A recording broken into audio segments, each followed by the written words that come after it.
Yo, what's good, Philly Talk Squad? It's your boy, Paul Anglade, and we're here with an instant reaction. Micah Parsons, man. We knew it was, I knew it was going to happen. People, Cowboys fans were telling me, no, Jerry's got it. Jerry's did worse with Emmett Smith and everybody else back in the 90s. And Micah said, I'm not playing with y'all. Y'all, I'm going to get on that flight. Next day, record deal. Green Bay Packers, 4 years, 188 million already signed. I just find it comical that the Cowboys, Jerry, Steven, did what Jerry in 12 months, they did in 12 hours what Jerry couldn't do. You're taught Micah Parsons. It's Miles Garrett. It's TJ Watt. It's Joey Bosa and Micah Parsons, among others. You can say Nolan Smith, when the playoffs come. But when you're talking about premier edge rushers in the league that can change a game, there's only like 5 or 6. And Micah's one of them. And the Cowboys just lost their best defensive player. And they haven't come out yet with exactly what the Cowboys got in return. But I know one thing, it damn sure ain't enough for a guy like Micah Parsons, generational talent. So, what does this mean for the Eagles? What this means for the Eagles is that the division's got a whole lot easier. I mean, you're talking like the Cowboys' defense already wasn't like it was going to improve, assuming that Micah was going to be there and other guys are going to be back from injury. But now that defense there's no one on the defensive line now that can get pressure consistently. The linebackers are they're they're just guys. Honestly, like linebackers, Cowboys, they're just guys. The secondary, I mean Trayvon Diggs, like his first few seasons were nice, but past couple seasons he's been hobbled, he's been dinged. Deron Bland on the other side, the out route merchant. Like you saw how he looked when he actually went against good competition the last time he was healthy. DK Metcalf Seahawks game. Um, so the Cowboys defense now is looking a bit of a predicament. Um, and you're looking at the Cowboys. Yeah, they added pieces on offense, but even if you score all those points, someone's got to be able to stop the other team on the other side of the ball. And I don't. Trayvon Diggs isn't stopping AJ Brown. Deron Bland for damn sure isn't stopping Devontae Smith. The Cowboys haven't had really anyone, in the trenches who could consistently stop, the run the last 4 or 5 seasons. So in the last, actually just this offseason, you lose DeMarcus Lawrence to Seattle. He was firing shots at Jerry in the media, doing all this hooting and hollering, taking shots at Micah. Now, Micah finally was like, yo, I've had enough. Get me out of here. Hey, Rashawn Gary, you wanna team up, go against Jared Goff, Caleb Williams, a rookie, and JJ McCarthy? Man, I'll be on the plane out first thing tomorrow morning. So now Green Bay. Now we have to be worried about Green Bay. Um, my teams that I was worried about this season was one, the Rams, just because as long as Sean McVay is the head coach, I don't care who the quarterback is. I don't know how many quote unquote no names they have on defense. The Rams are always going to be a formidable team as long as Sean McVay is the head coach. The 49ers with that easy schedule and everybody returning healthy, although they lost Greenlaw, Hufanga free agency. The 49ers have an easy regular season schedule, and it might shape up to be 49ers Eagles in the NFC Championship game. We'll see about that. And now as a third team, you might have to take the Packers. You're talking about a defense, Rashawn Gary. I think Kenny Clark's still there. Xavier McKinney in the secondary. We know Jair isn't there anymore, but that secondary struggled a bit. The corners, but they can hold their own. You're talking about a team with solid linebacker play.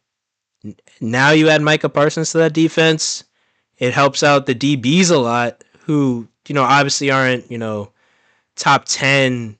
They're no Pat Surtains or Derek Stingley's or Quinion Mitchell's or anything. But now you take some pressure off of that secondary. You already have Rashawn Gary, a guy that is silently consistent. When he's healthy, he's one of the better edge rushers in this league. Now on the other side, you had Micah Parsons. So, Jordan Love. There are no excuses. You have many believe. I think he's top 5, top 6. You have a top 5, top 6 running back in Josh Jacobs who can take the pressure off you in some moments. You have Jaden Reed, Marcus Golden, Romeo Doubs, Dontavian Wicks. You got solid wide receivers, solid offensive line play, and now you just vaunted your defense. Essentially, probably, honestly, knowing Jerry, and there's a very good chance you might have just gotten Micah for a bag of chips and a half soda, warm. They're like the Jordan Love fanboy train has always been, when it comes to Love versus Hurts. Well, Hurts doesn't have Jalen Carter on defense to, save him, tackle Matthew Stafford with the game on the line. Jordan Love doesn't have Nolan Smith, to come up clutch, in the biggest moments on defense. He doesn't have Quinion Mitchell. He doesn't have, all these guys, which honestly, none of those guys are in Jalen Hurts' control anyway. So that's not a good argument to begin with. But now you got easily one of the top 5 at worst pass rushers, at least in the regular season. Micah hasn't really produced in the postseason like that. But now you have Micah Parsons. You have Rashawn Gary. I'm pretty sure Kenny Clark is still there. You got Xavier McKinney manning that secondary. We know he's certified. One of the best safeties in this league, silently. He had 9 picks last season. Yeah, so what this means for the Eagles, the Cowboys, there's an even greater chance now that the Giants might finish with a better record than the Cowboys. And that's not crazy to say. That's really not crazy to say when you look at, how the Giants, if you compare the Giants and the Cowboys roster, obviously, the Cowboys have the better quarterback, better duo wide receivers. Although I'm taking Malik Neighbors over both Lamb and Pickens, the Cowboys have the better overall wide receiver core. Giants clear at running back with Tyrone Tracy. Offensive lines, you could go either one. But then once we get to the defensive side of the ball, I'm looking at, the Giants have Okereke, Pro Bowl level linebacker, defensive backs. They're not great, but they're not terrible. They're kind of middle of the pack, which is also kind of where the Cowboys DBs are. And then you get to the D-line, where the Giants just clear. You're talking about they already had Brian Burns and Thibodeau on the edge, Dexter Lawrence, other guys rotating in, and they drafted Abdul Carter this year. So honestly, it's not crazy to say that the Giants might win more games than the Cowboys. I'm sorry, that's just a fact. We know Washington. I predicted Washington's going to take a step back, but this is just another example of Jerry. He has to realize this isn't the 90s where with the NFLPA and players didn't really have a say in contracts. The stuff he did with Emmitt Smith and other guys, Because that was a Cowboys fans' argument on why Micah was never going to leave. Oh, we have like Jerry did way worse to Emmitt Smith and Larry Allen back in the day, and Micah's going to stay. Like he'll be here for week 1. Yeah, people on ESPN saying things like, "I'm confident Micah Parsons will like be ready for week 1." Oh no, not ESPN. The coach was a fool. He was like, he didn't know Jerry's history. He was like, "Yeah, I'm confident Micah Parsons will be on the field week 1." I mean, he'll be on the field. It's not gonna be in Dallas. It's gonna be in Wisconsin, up north. I mean, Jerry Jones. I genuinely hope. I pray every day that Jerry Jones lives until he's, what's the oldest person that's ever lived on like the earth? Like 110, 111 years old or something. Like I genuinely hope Jerry gets up there and like never steps down as his position in the Cowboys, because this, like any competent GM, like when a player of that is different when it's guys like that pulled stuff like this, is different when it's guys like Deontay Johnson, who just got released from the Browns. So you see how his career is going. Bro, buddy's been on like his fourth team in like a year and a half. Like it's different when guys like Deontay Johnson, or like when Romeo Dobbs skipped practice last year, or guys like that try to pull stuff like this. Like this is a generational talent. Yeah, like he hasn't like produced in the playoffs like that, but like he's our best defensive player by far. Arguably the best player. I mean, I think he was the best. He's the best player because I think he's better. Micah's higher ranked at his position by most people than people have CD ranked like lower than most people. So I think Micah, like that's the best player on your team by far, and you gave him away. They still haven't released like I think what Green Bay, gave up, but I know that there's no way that anything that Dallas gets in return is gonna be worth Micah Part unless Green Bay gave up Xavier McKinney, a couple wide receivers, an O lineman, and like two or three picks. There's nothing that you can like a guy like that, like a Micah Parsons, Joey Bosa, Aiden Hutchinson, Myles Garrett, Max Crosby, like those guys, like you don't mess around with those guys. Like those, like Jerry, I don't know if Jerry's ever gonna learn that he could have. The Cowboys could have definitely won at least 2 Super Bowls. The talent that they've had, even going back to the 2000s when they had all those players on defense. Um, you had I'm forgetting the D lineman. How I should remember his name. Hall of Famer. He was on Denver too. Um, but you had him. You had Marion Barber and Tio and Romo. That offensive line. Like you had all these guys, and then you go to 2010s. Dak, Zeke, Dez, Amari, C eventually.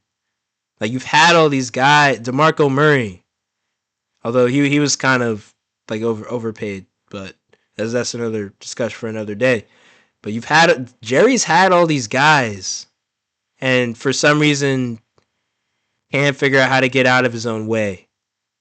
And if I'm a Cowboys fan, like check in on a Cowboys fan, I've already checked in on a couple. Um, no response yet, but you know, but the this almost ensures that the Eagles will go back to back division champs, and the Cowboys honestly might have just made level with the Giants. Like the Giants, because especially if Jackson Dart starts by like week 7, week 8, Because now you're talking about a guy that can throw it. Because I don't believe Russ can throw it inside the hashes, inside the numbers like that anymore. So you're talking about a guy, Jackson Dart, that Brian Daboll, who knows quarterbacks. He made Josh Allen an MVP. You're talking about a guy that knows quarterbacks that believes in Jackson Dart. So spread the ball all over the field. Get it to Malik. Get it to Wan'Dale Robinson. Get it to these guys. So I think that the Giants could potentially overtake the Cowboys now. Washington's as long as you got a guy like Jaden Daniels, like Washington's gonna have a shot. But I think Washington wins like 10 games max. You saw the teams on their schedule. I'm pretty sure they played the AFC West. And I'm pretty sure Washington plays the AFC West and the NFC North this season. I don't see them winning a ton of those games, especially like the defensive teams like Chicago and Denver. Denver especially, I think that's going to be a tough matchup.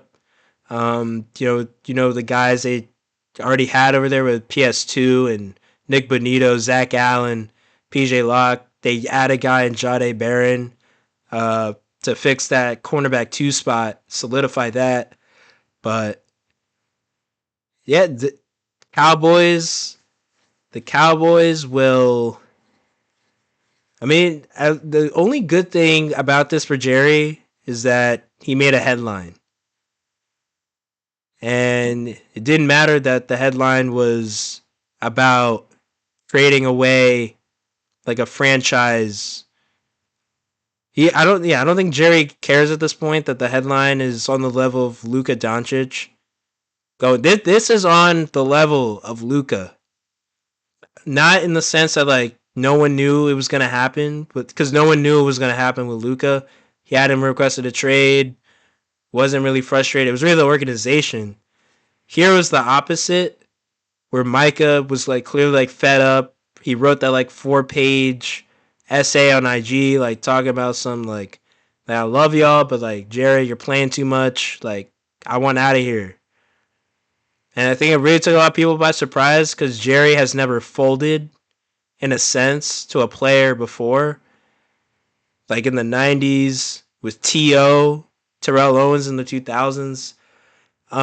So I think it was shocking that sense that like Jerry finally quote unquote folded to like a player that clearly like had no interest in like unless Jerry rolled up the Brinks truck. So yeah, so now current NFC predictions. I got Eagles at 1. Still, even though our defense might start a bit slow, I think we're gonna pick back up on track fast. So I got Eagles at 1 seed. I got the Niners because of that easy schedule. I'm gonna put the Niners at 2. Whoever wins the NFC North, it's gonna be really interesting. I'm gonna have that team at 3. If I had to pick an NFC North team right now, based on the quarterback play and the addition they just made on defense, I'm gonna go with the Packers. I can't trust Jared Goff. Y'all know me. I don't trust guys like Jared Goff in the big moments. Jordan Love, like there's no excuses for him this year. So let's see if he can rise to the pressure. And then 4 seed, I'm gonna go with the I'm still gonna go with the Bucks because Baker's the most proven quarterback right now in that division. But obviously, I think the Panthers have a real shot at taking over that division.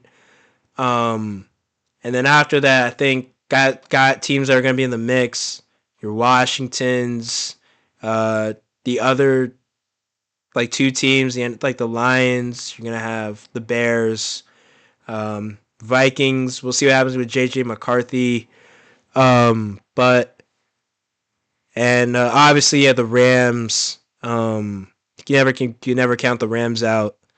And then we might see Giants. The Giants might be like a sleeper team to like knock out some people's hopes and like maybe sneak themselves in. kind of like that 2023, that 2022 season, where like Brian Dayball, made Daniel Jones, you know, look like prime Carson Palmer, out there that one season. They upset Minnesota on the road. Wild card went to the divisional. Um, but yeah, what the main point is that what this means for the Eagles is that the division is almost certainly locked up. I don't think the Giants are a talented team, but they don't have the amount of guys like with the winning experience. They got a lot of young guys over there, especially defensively in the secondary. I don't think they can hang with the Eagles. The Giants' offensive line still isn't great. So the Giants, I don't think are going to be anything to worry about. Obviously, Dallas's defense just got a whole lot worse. Um, Washington, obviously, like Jaden Daniels, they signed Terry the other night. Um, that defense is still.